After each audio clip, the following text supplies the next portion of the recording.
The EMDR is crossing synapses, right? You're crisscrossing as you talk through. So in that way, you're able to rewire. I've also done something that was pretty pivotal called Psych K. And this is basically a practice that Bruce Lipton and someone else up there created. And it, again, it's all about rewiring, but it does it through muscle testing and a series of questions and training. And it's a really innate, like there's only one woman in Oregon that does it that I could find.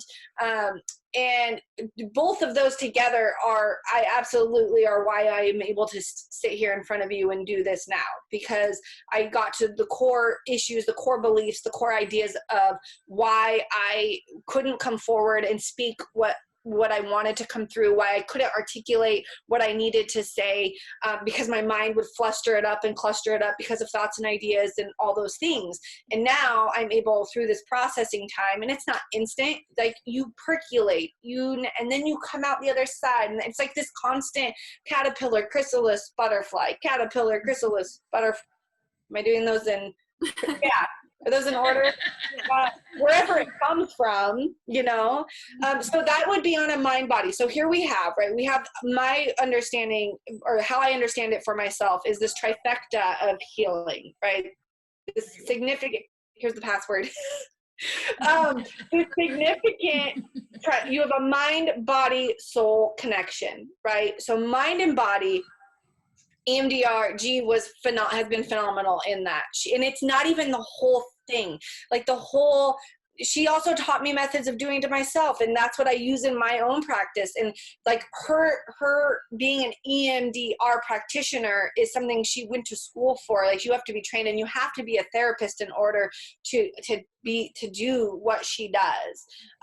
Having own practices where EFT is the same idea. You can do EFT by tapping on meridian points and thinking about ideas or thoughts that are that are embedded, and you can reroute your own thought process by replacing them with a positive thought or statement. Yeah, you know, so rewiring your emotional response. Yeah. Right. And that's the whole idea, right? Especially if you're more of an outward, like, why am I crying? Not that crying. All the emotions are great. We are meant to process them. We need to move through them.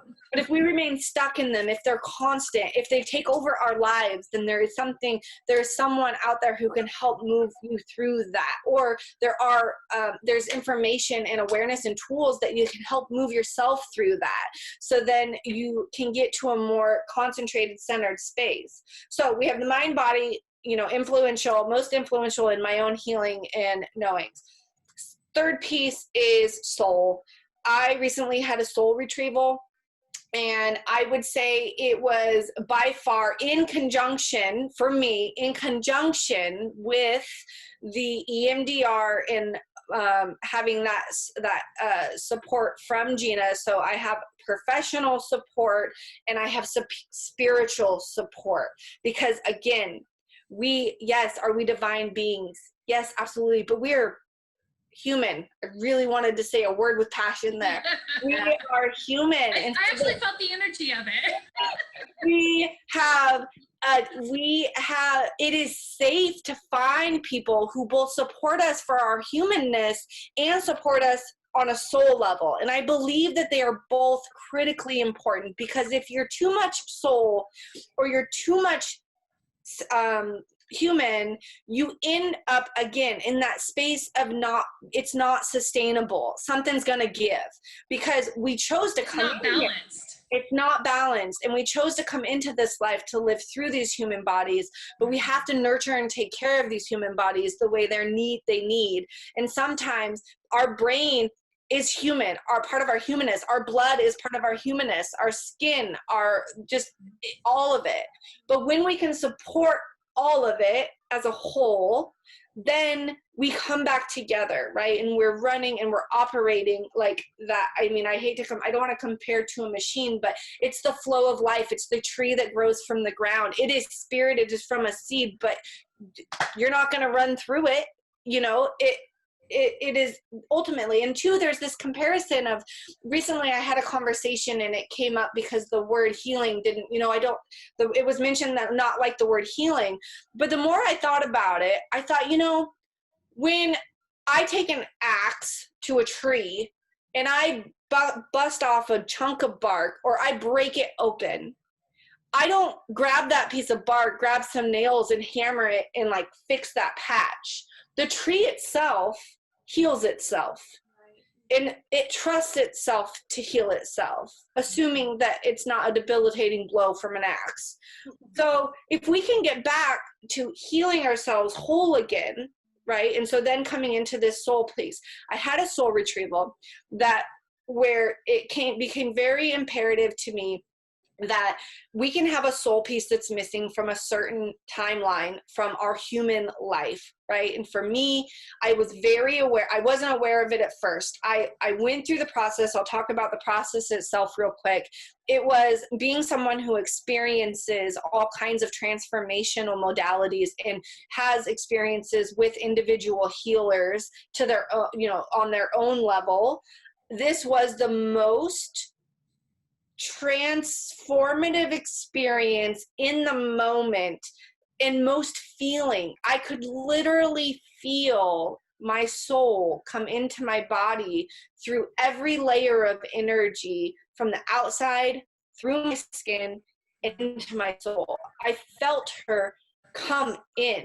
She doesn't come in all at once. She comes in as a light. It's energy, right? But I can see in my mind's eye the incredible thing about journeying and shamanic practice in general is the use of the imagination and our knowings and the clear pictures we get, and how you can have 2 to 6 people in a room together and they come out of a journey and the majority of them are at least seeing, 2 to 7 of them are seeing the exact same scene, and they weren't talked through it.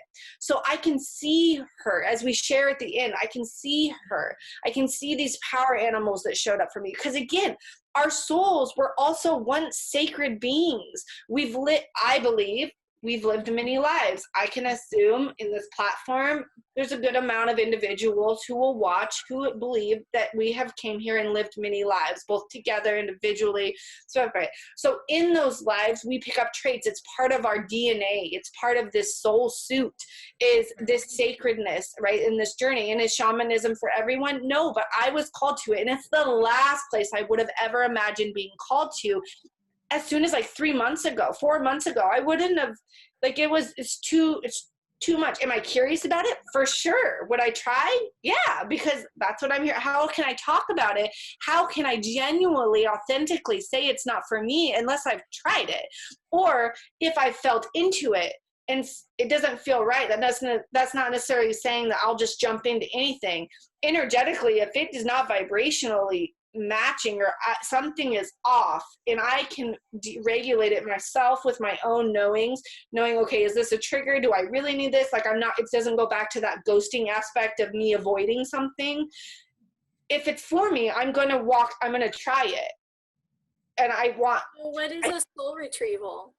So the way I understand it is at a point in our lives, we experience a traumatic event in our lives, where our soul piece, that original element of who we are, that original, that raw energy of light, that raw light of who we are, comes into our body.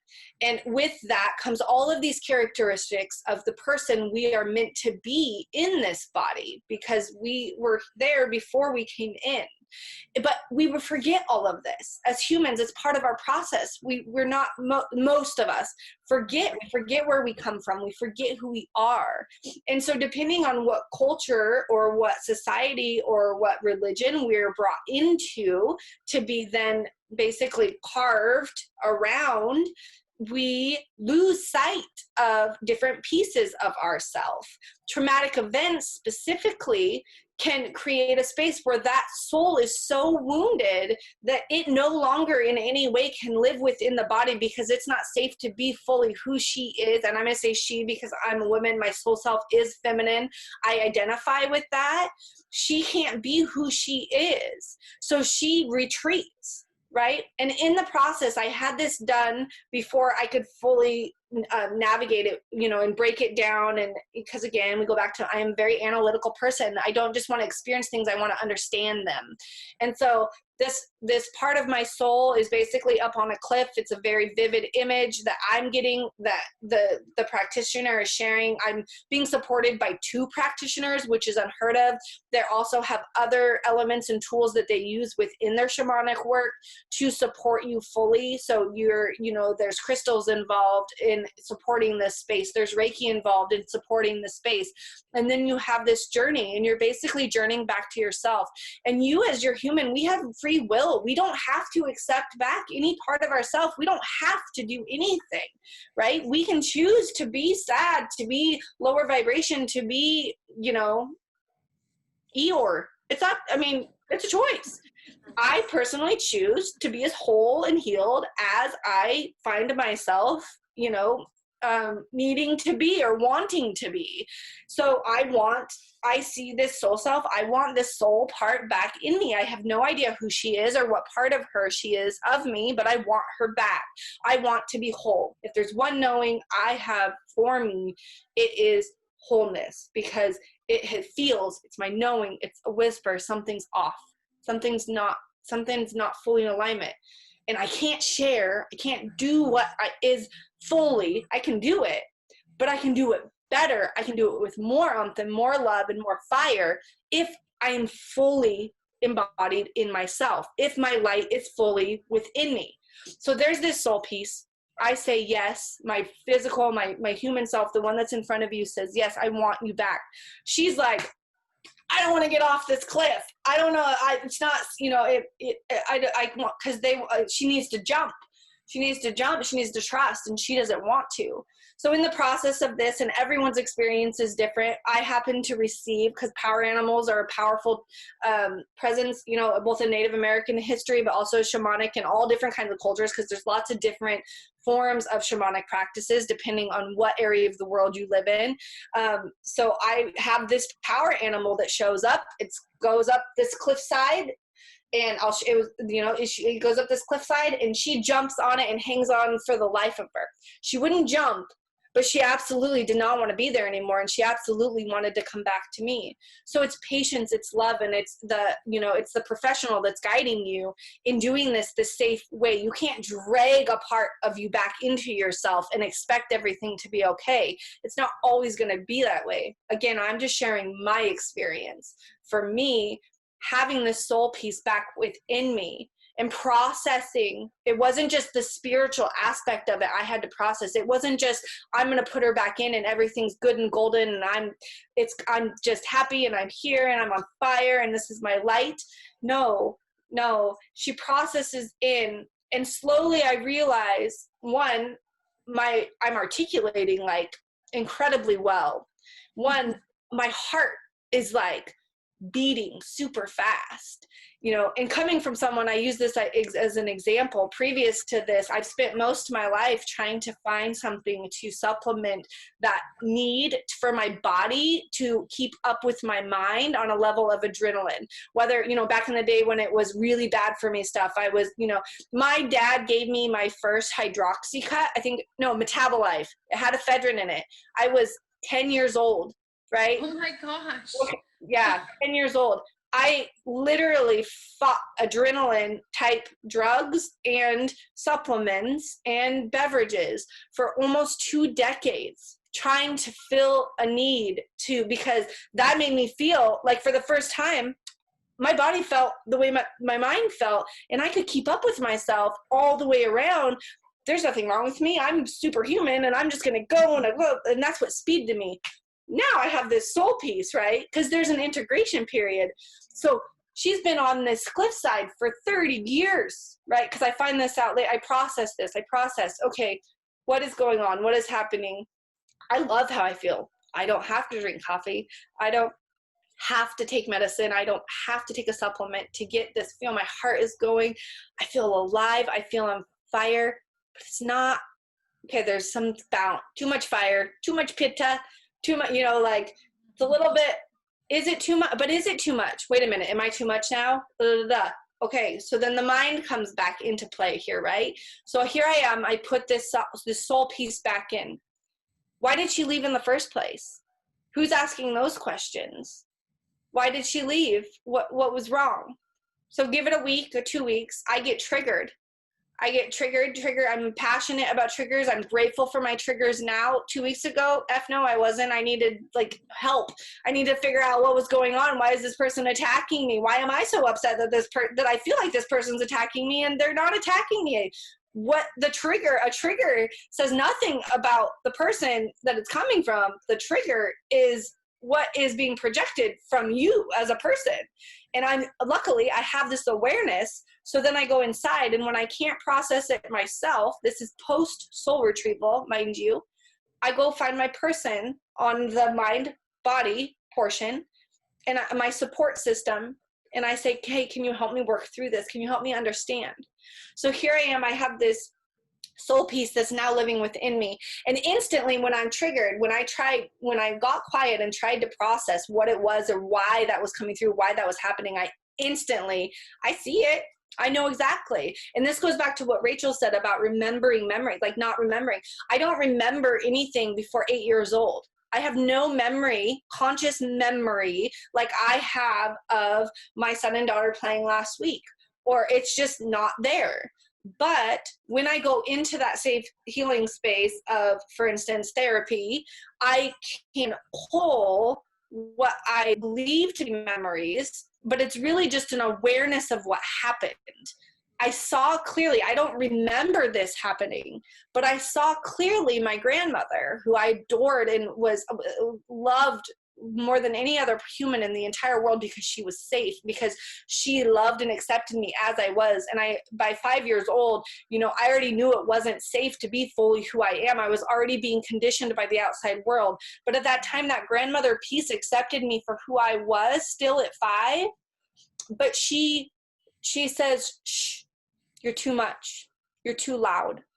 You can't talk like that. You can't say those things. God knows what I was saying. I have a sense that I was connecting with spirit, and I was sharing things that were not okay within her dynamic, and that's what she shut down.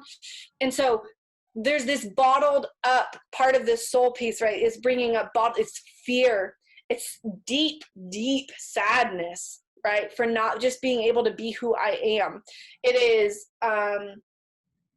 is shame, right? Going back to the trigger, I'm over here in my human self, my 35-year-old self, shaming myself because I'm a spiritual person. Why am I so upset that this person came at me? I shouldn't be this upset. I need to shake this off. No, it's there. It's a gift. That trigger was a gift, because what happened is, inevitably, I go in, I do the work, I have this soul piece back, and now it has brought to life a soul memory that I was not aware of, that has fundamentally shifted how I approach, how I show up in my life, with my voice, with my truth, with my knowings. And I have to tap into that girl, that 5-year-old girl who was basically shamed and ridiculed and told to be quiet and told she was too much and broken. She literally snapped in half because this human of a human that was the only safe person said she couldn't be who she was. She needed to conform. She needed to be quiet. And I snapped in half, and boom, there goes the soul piece. And I conform. And I still have my knowings. But I'm not as bright. I'm not quite as bright. I'm not quite as shiny. I'm more, it's that be seen and not heard, but also in mind, I'm going to train myself. I'm going to say what they want me to say. I'm going to be who they want me to be. And in that anger too, as working through this, I realized like it's fully, because I'm fully in this safe space. It is at that theta state. And it was the same imagination that we use. I see like I remember, but in this space, I go back and I tap in and I get to this girl, and her memories and her knowings is that her grandmother was just trying to protect her because her grandmother had been shamed. Her grandmother was too much. She got this light. She got this DNA, right? This outside soul self, this human self, and there's the soul self. This is coming directly from that lineage. And she doesn't want what happened to her to happen to her granddaughter. But her granddaughter doesn't know this. It's just so multifaceted and it's so layered, but it's part of that beautiful right? Opening that beautiful awareness, because in that comes our own realizations and our own truths of who we actually are. And that is where we find our own worth. And it's a substantial game changer in this thing called life. That's amazing. Oh my goodness. Yeah. Wow. Thank you for sharing that with us. So you don't do soul retrievals. You went to somebody to have this done. Mm-hmm. I think that's something that you're feeling guided to start offering within your sessions, because, okay, so I will say I've had a session with you, and first off, for those watching, Natasha is incredible and has helped me process through something that on a physical level I was holding pain in my body with for quite a while now, and I've felt it release. So I'm here today to say that is released, and I'm not feeling that pain that I was feeling for months. So as a testament to Natasha there, that was incredible. You helped me on the table. It kind of almost feels like soul retrieval, but within different aspects. There was different aspects to it, and I believe that it's probably all tied together, in this way. But through my own ability to bring things up with your guidance, I was able to heal that part of me. You used drums. You believe that music is a huge part of our healing process through our body. And as somebody that absolutely loves music, that side of things for me was incredible. I really find healing through music quite a bit. Can you speak a little bit about what you do what is the process with your sessions, and what are you helping other people find within those sessions? Yeah, so what kind of shows up, right? Because I am the vessel with which the healing comes through.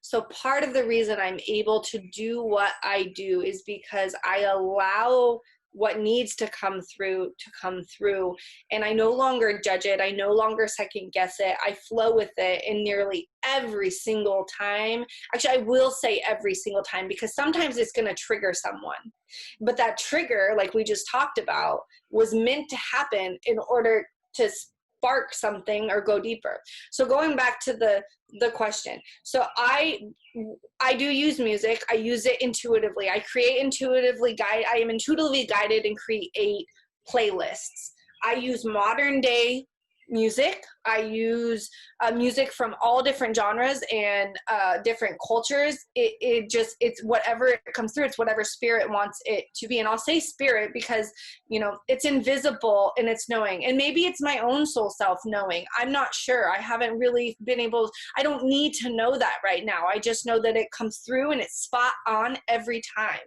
I can say for that experience, what you're saying is you curate the music for the individual that is coming to you before they come to you. So you're tapping into higher source and connecting to their higher self and what they need. And I felt every single song that came on during that session moved through me. I mean, because of somebody that loves lyric, I'm a lyric queen. Anybody that knows me, I was always told that when I was younger, you're a lyric queen, because I sang and I could remember lyrics to songs, and every song that came on, the lyrics just moved through me. And I was like, whoa, how did she do that?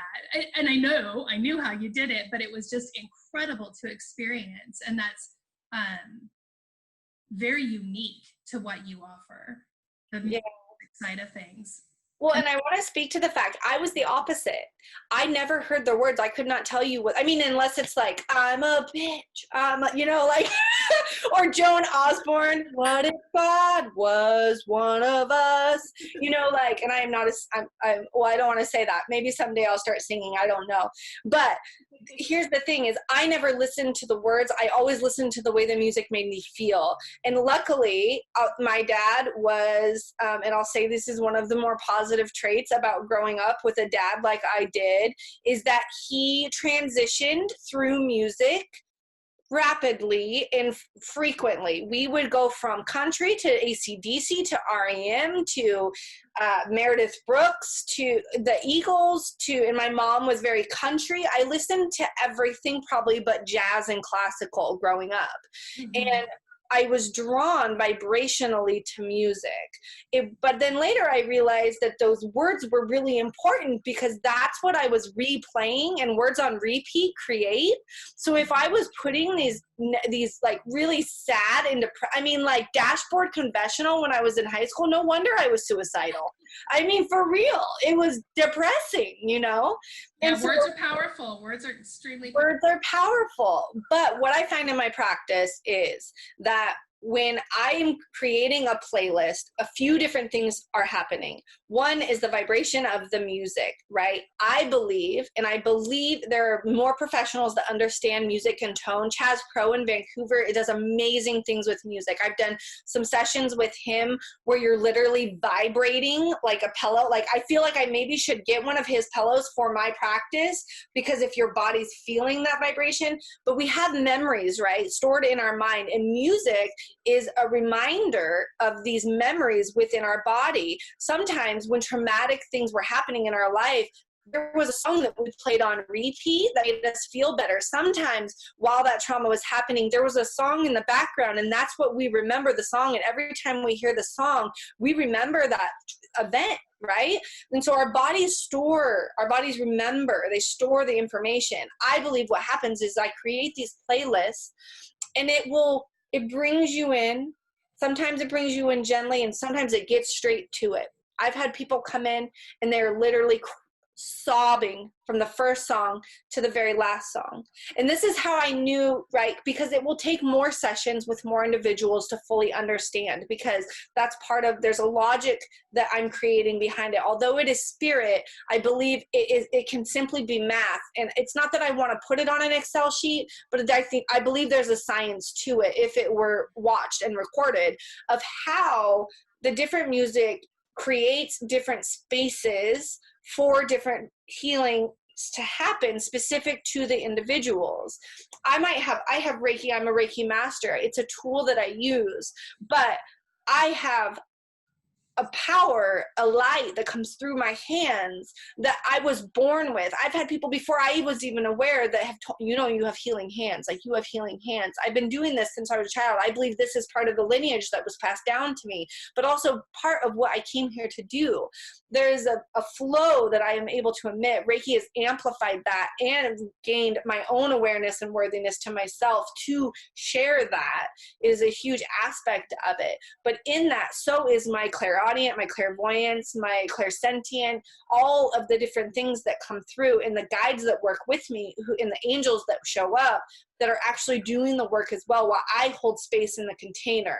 The music is a very physical, it allows I believe, and this is not scientific, right? Because I don't have enough data to prove it, but what I believe is happening and what I know is happening is that the music is triggering our brain to go into that space that we either forgot or we don't want to think about anymore, which opens up a space within the body that allows me to get the light and the energy too, so that I can help scoop it out and remove if it's of a lower frequency, if it's a denser thing, if it's causing pain. And by doing that, by allowing that container, it's literally like, I would say, I see it as like in like hyperbarics, they have those hyperbaric chambers. It's like creating a chamber that basically it's your own little percolator, or if you're canning and you're in there and you're just like being curated, but it's opening you up fully. It's opening that soul self, because you talk about lyrics and you can get into it and you know the words because it opened your soul to your true divine truth enough to allow someone like myself, who you've given permission to come in with my tools and my abilities and my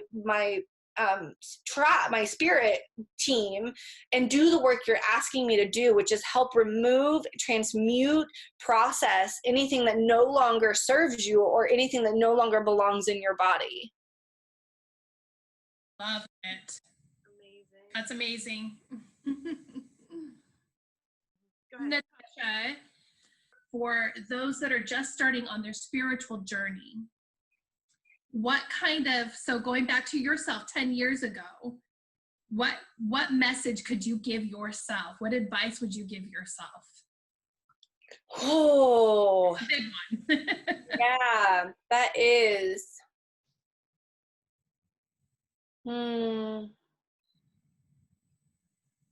It would have to do with worthiness. That you are just as worthy. I'm just as worthy now as I was then. My voice was just as needed then as it is now. Because even then, even from a displaced, kind of a centered, displaced space, I still was passionate about helping people, about being present for people and loving people. And it didn't always, my truth didn't always align with others, but I was also in the wrong community. So it's a really hard question to answer, because what I want to tell her is just keep going, because all of those lessons were critical to who and what I am now, who I am now, and what I'm able to share. If I didn't have that knowing and understanding of then, I wouldn't be able to sit here in confidence and faith and awareness with what I know now, So I would tell her to keep searching, keep reading, keep educating herself. The school system, the way it is set up, no one is going to say you need to do this for yourself. You have to be the one to do it for yourself. I personally am not I don't read a ton of fiction books, right? Fiction is story, nonfiction is real. I always get those confused. I am passionate reader. I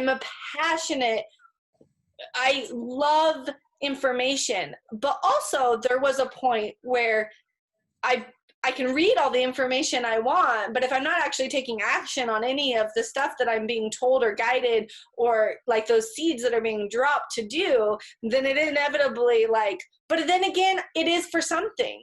So I don't know. I think that's probably part of my process that I need to do. I really need to sit in and drop in. It's interesting because I haven't talked to her for a long time, right? But I would say if she was a person that came to my door and came in, I would love and support her the same way that I would love and support anybody that came to my door and was looking Probably tell her everything that you've said. Exactly.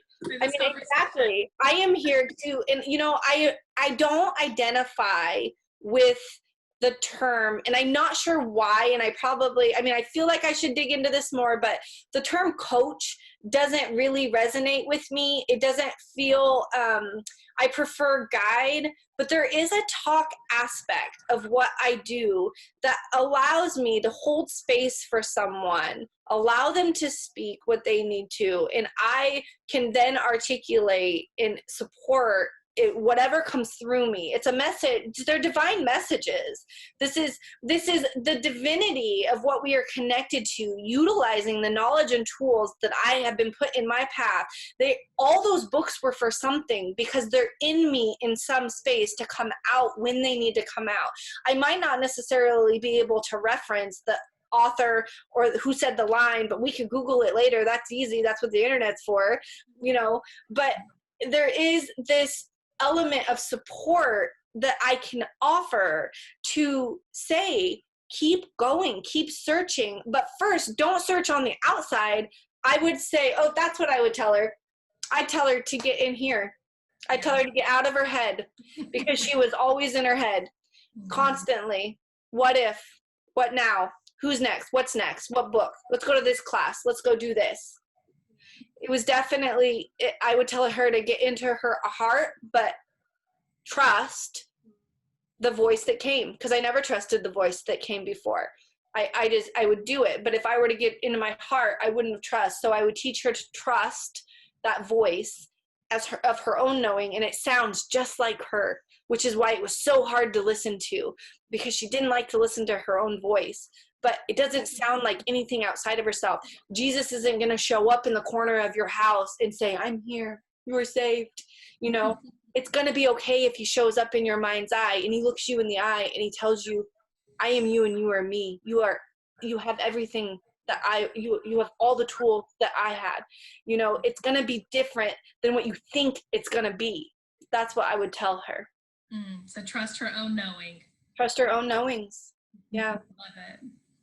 So as we wrap things up, Natasha, we here at Empower Your Thoughts are passionate about empowering others. So can you share with us a time that you yourself felt truly empowered? Oh, that's a good one. Right here. Oh. I'm actually very instantly emotional about the fact that this is my third of 4 interviews in 5 days, right? So this is a testament to doing the work and aligning with my truth and who I am and who I always knew. Like, I didn't give up on myself. And so you being here for me in this way and allowing me a platform to share what has always came through, and you allow me to do it in a way that comes through authentically and raw, the way it was always meant to come through, is highly empowering. And I'm super grateful, beyond grateful, for the community for you allowing me into your community to be present and share just my truth. You're our community. You're part of our community. Yes. And it's an honor. Thank you so much for joining us today, Natasha. This was amazing. So insightful. You are truly an inspiration, and I am just honored to have been able to spend some time talking to you about all of this. Thank you. Yeah, thank you. Thank you so much. Oh, you're so welcome. It's Those been inquiring amazing. minds who want to know, if somebody wants to get in touch with you, Natasha, how do they do that?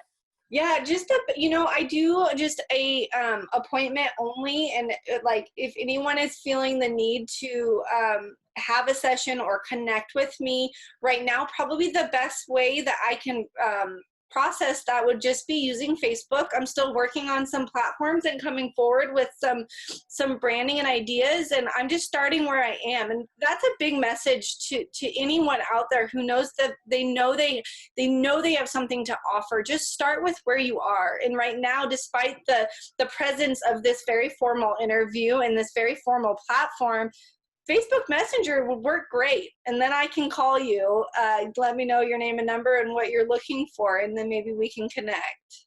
Perfect. Well, we will make sure to link you on this interview. Perfect. Thank you for joining us. You can follow us on Instagram, Facebook, Twitter, and YouTube, and sign up for our newsletter at empoweryourthoughts.com. From all of us here at Empower Your Thoughts, May you feel empowered.